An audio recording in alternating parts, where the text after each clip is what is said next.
Este nuevo problema que se trata de lo siguiente. Tenemos que calcular cuál es el campo gravitacional dentro de la Tierra, ¿no? ¿Cómo se calcularía eso? Pues hasta ahora estamos viendo fuera del planeta.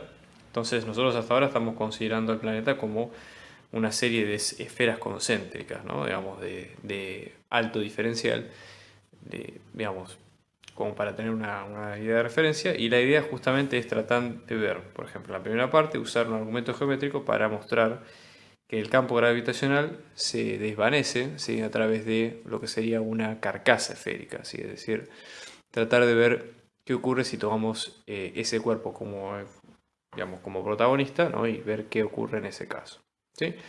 Eso por un lado. Después, nosotros tenemos, en este caso, para un punto determinado, ¿sí? Para esa carcasa esférica, ¿sí? ¿Qué es lo que ocurre con los puntos interiores y exteriores del mismo?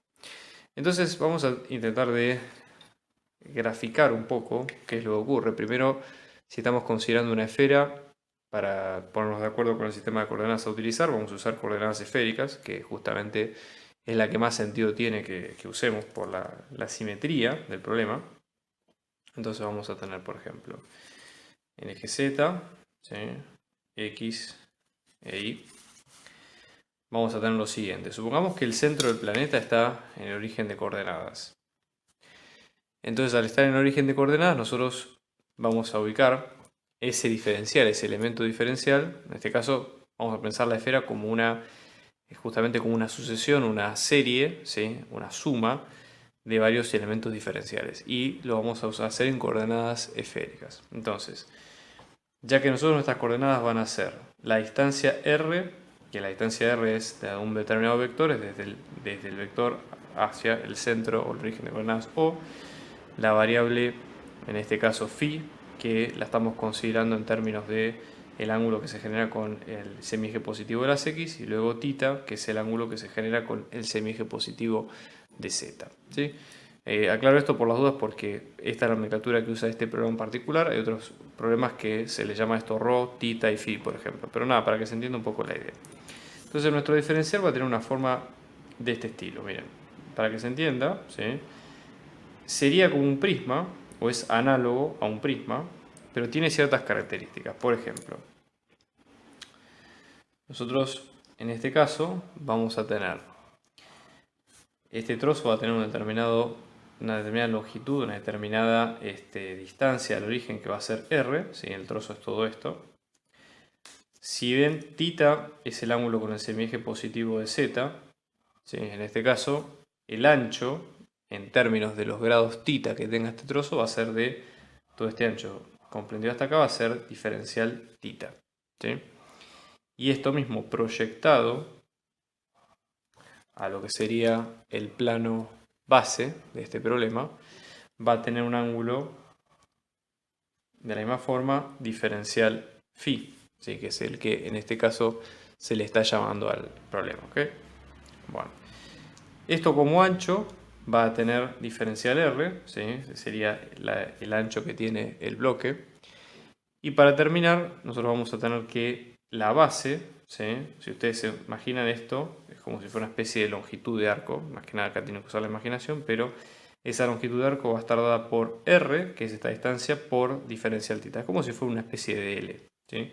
Entonces esta distancia va a ser r por diferencial θ, ¿sí?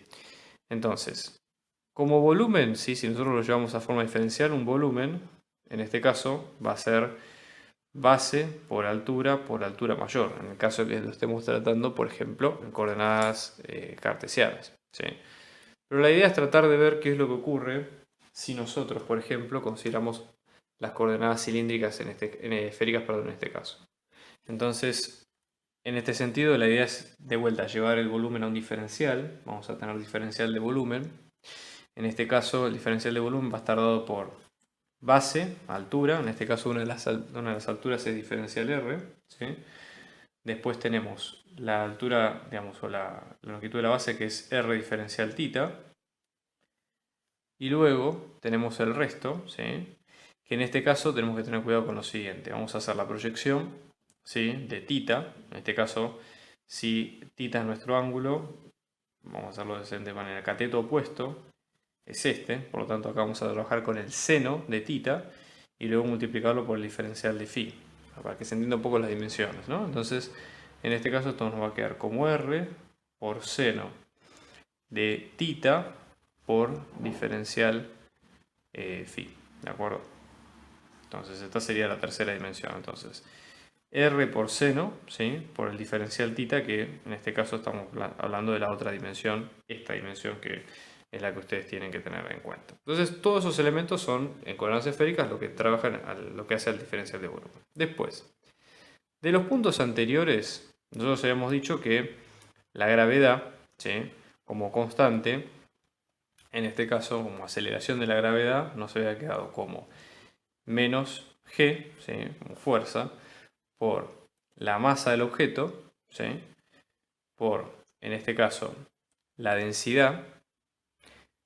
Fíjense que en este caso vamos a tener la densidad, ¿sí?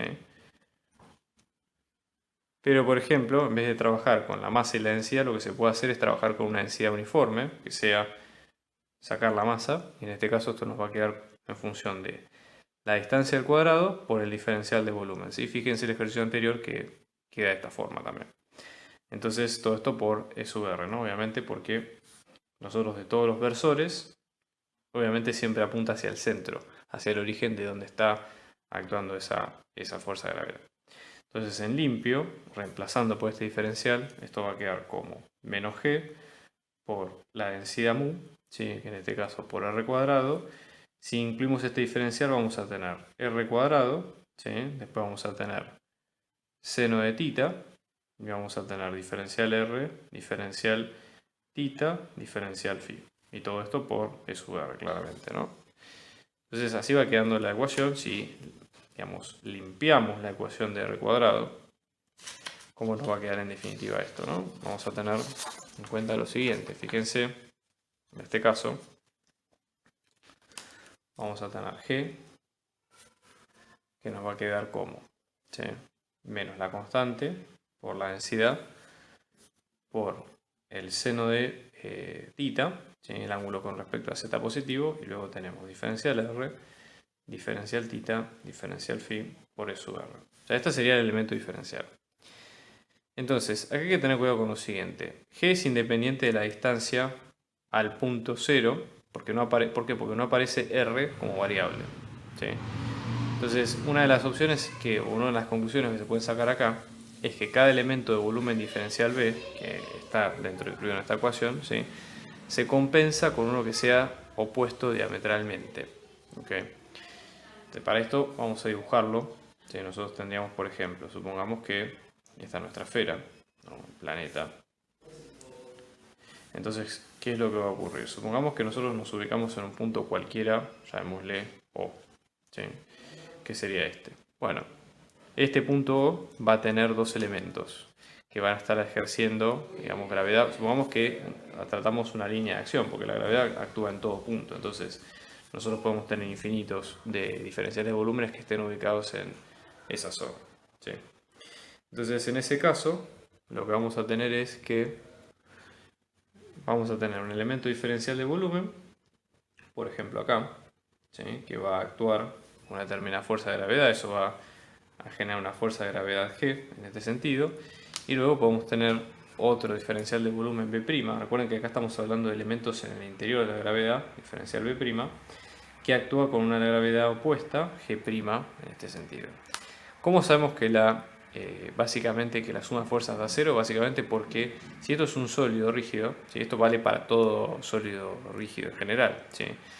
Todas las fuerzas de atracción que hacen las partículas entre sí están compensadas porque cada partícula del sólido rígido no tiene movimiento respecto a las anteriores.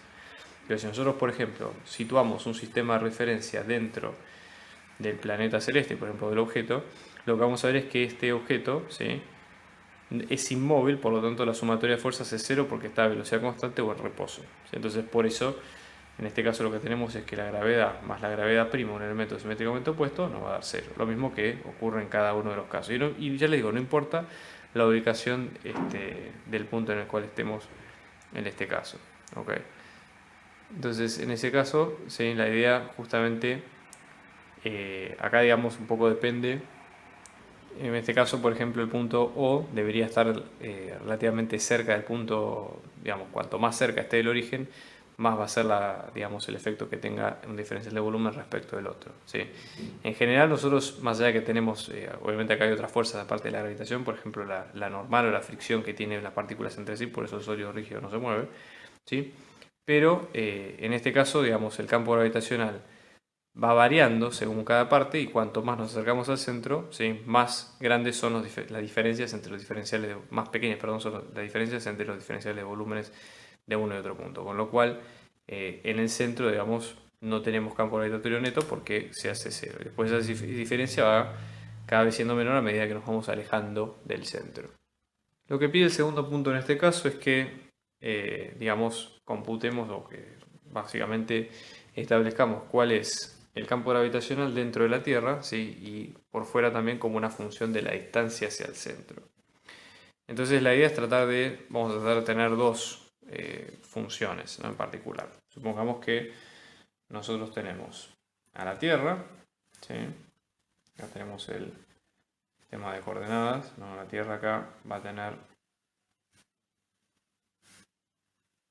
el origen o X, Z, Y. Y en este caso, el radio del planeta, vamos a dibujarlo de este lado, va a ser R mayúscula. R minúscula sería la distancia, ¿no? Al centro. Y seguimos trabajando en coordenadas esféricas. Entonces, por ejemplo, pensemos G en función de R, la atracción de la gravedad en función de R, ¿no? Y vamos a tener que hay dos funciones. Supongamos que llamamos G sub 1 en función de R para R menor al radio del planeta, propiamente dicho, y luego G sub 2 en función de R para el radio mayor al radio del planeta. Ok. Entonces, la idea sería la siguiente. Supongamos que nosotros tenemos, por ejemplo, ¿sí? Si estamos parados en un punto determinado acá, según lo que, digamos, lo que vimos al principio, podemos pensarlo de la siguiente forma. Nosotros, la atracción, estamos en un punto parado acá, nosotros tenemos la atracción de la gravedad, ¿sí? Va a ser de una esfera, ¿sí? Con un radio menor al que tenga, en ese sentido, digamos, el planeta completo. ¿Por qué? Porque nosotros tenemos esta esfera, ¿sí? Todo lo que esté por fuera se compensa con lo que está hacia el otro lado simétricamente. Entonces no hay problema, ¿sí? Entonces, en ese caso, supongamos para G sub 1, en función de R, donde ya les digo R es menor que R, vamos a tener que esto, si el radio de la esfera es R minúscula, ¿sí? En este vamos a tener G, la masa de la esfera, ¿sí? De esta esfera sub E que vemos acá, sobre R cuadrado. La masa de la esfera por definición es 4/3 de pi por, digamos, ese es el volumen, ¿no? Pero en este caso si lo pensamos en términos de la densidad, la masa, perdón, esto es masa, no se confundan con mu, ¿sí? Pero la densidad es masa sobre volumen, con lo cual la masa va a quedar como densidad por volumen. Si es una esfera, este volumen va a ser 4/3 de pi por radio al cubo, por definición. ¿Okay? Sigo acá abajo, me quedé sin lugar. Así que esto nos va a quedar como G por la masa del planeta, que en este caso ya les digo, nos va a quedar como la densidad por 4/3 de pi por r cubo, todo esto sobre r cuadrado. Y en definitiva, esto nos va a quedar como 4/3 de pi por g, la densidad del planeta, y luego de la esfera y luego r. Todo esto son constantes, excepto r, con lo cual es una función lineal, ¿sí? Que cambia linealmente. Ahora, si vamos ahora a una distancia r mayor que r minúscula, ¿qué es lo que va a ocurrir? La masa del planeta ya está completa y ahora las leyes, digamos, son distintas. En este caso, la masa del planeta va a ser una constante, no va a ser una función de r, porque justamente acá ya terminamos con la masa del planeta por completo. Entonces, G sub 2 de R, acuérdense que esto es para R mayor que R, en este caso nos va a quedar la misma ley, ¿sí? G por la densidad por 4/3 de pi, pero ahora por R mayúscula al cubo. Y esta R, ¿sí? Que está en el denominador, es la distancia hasta el centro, ¿sí? Entonces acá es la distancia, digamos, que nosotros consideramos entre punto y punto, pero que ahora la masa es una constante, la volumen total es de R cubo. Entonces, esto pasa a ser una constante, entonces fíjense, tenemos todo esto que es una constante, ¿no? Por 1 sobre R cuadrado, que esto sí sigue siendo una variable. Entonces, ¿qué ocurre? Tenemos por un lado una función lineal, ¿sí? Si la dibujamos en términos de, digamos, todo como función de R, vamos a tener, por un lado, una función lineal, G, pues vamos a tener R de este lado,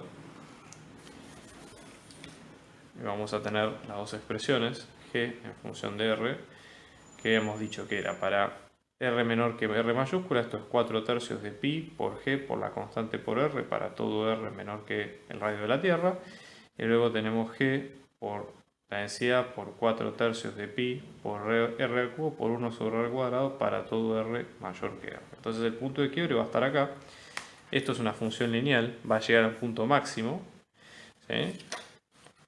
Y luego la función va a decrecer en forma de una cuadrática inversa como la que vemos acá. Entonces así se comporta la ley de gravedad, ¿sí?